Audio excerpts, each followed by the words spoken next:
icyo wamenya nuko abasirikare b'u Burundi batari mu gihugu ca Kongo nkuko abandi basirikare bari bamwe bose, nubwo intumbero ishobora kuba ari imwe cyane gusa, ariko bamwe bose bafite ko nyene bagiyeyo n'ukungene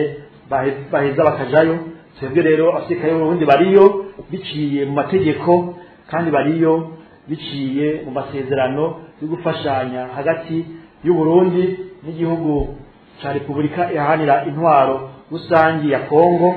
mu bijanye no gucungera amahoro n'umutekano, cyane cyane ku mbibe duhana, hamwe no kurwanya imigwi yitwaje ibigwanisho iri mu karere k'ubuseruko bwa Repubulika iharanira intwaro rusangi ya Kongo. Rero abasirikare b'igihugu cacu bazomarayo igihe cyose gikenewe, igihe cyose amategeko aba abibarekurira, kandi gikuru nuko bakora neza bagakorana n'abenegihugu bagashima ko babafasha ku bijanye n'amahoro n'umutekano